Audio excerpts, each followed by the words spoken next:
ইন্ডিয়াতে একটা হিন্দু বখাটে ছেলে একটা মুসলিম মাদ্রাসার মেয়েকে প্রতিদিন ফলো করতো। এইভাবে প্রায় 2 বছর ধরে সেই হিন্দু ছেলেটা মেয়েটিকে ফলো করতে থাকে। মেয়েটি যখন মাদ্রাসায় যেত তখন তার পিছনে পিছনে যেত, আবার যখন বাসায় ফিরতো তখন তার পিছে পিছে আসতো। মেয়েটা বুঝতে পারতো ছেলেটা তাকে ভালোবাসে, কিন্তু কিছুই করার ছিল না, কারণ তারা দুজন দুই ধর্মের। তারা খুব ভালো করে জানতো এটা শুধু সমাজ কেন, তাদের ফ্যামিলিও মেনে নিবে না। অবশেষে একদিন সেই হিন্দু ছেলেটা মুসলিম মেয়েটার সামনে এসে দাঁড়ালো। তখন মুসলিম মেয়েটা মনে মনে ভাবলো হিন্দু ছেলেটা হয়তো তাকে প্রপোজ করবে, কিন্তু হিন্দু ছেলেটা সেই মুসলিম মেয়েটাকে প্রপোজ করলো না। সে মেয়েটাকে বলল, আচ্ছা কি করলে আমি মুসলিম হতে পারবো?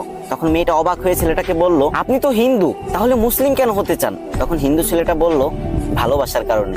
আমি শুধু এই জীবনে না, পরকালেও তোমার হাত ধরে রাখতে চাই। তারপর সেই হিন্দু ছেলেটি মুসলিম হয়ে গেল, আর মেয়েটার ফ্যামিলির সম্মতিতেই ছেলেটি মেয়েটিকে বিয়ে করলো। ঘটনাটি ইনস্টাগ্রামে আমাকে একটা আপু সেন্ড করছে।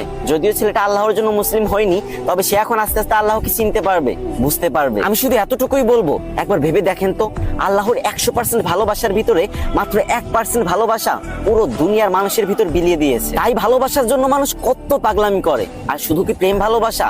মা ছেলেকে ভালোবাসে, ছেলে মাকে জীবনের থেকে বেশি ভালোবাসে। তাহলে একটু ভাবুন তো, আল্লাহর কাছে তো আরো 99% ভালোবাসা আছে। তাহলে আল্লাহ আমাদেরকে কতটা ভালোবাসে। এই দুনিয়ার 1% ভালোবাসা পেয়ে আমরা সবাই আল্লাহকে ভুলেই গেছি। আল্লাহ আমাদের সবাইকে তার ভালোবাসা বোঝার তৌফিক দান করুক। সবাই মন থেকে একবার বলে যান, আমিন।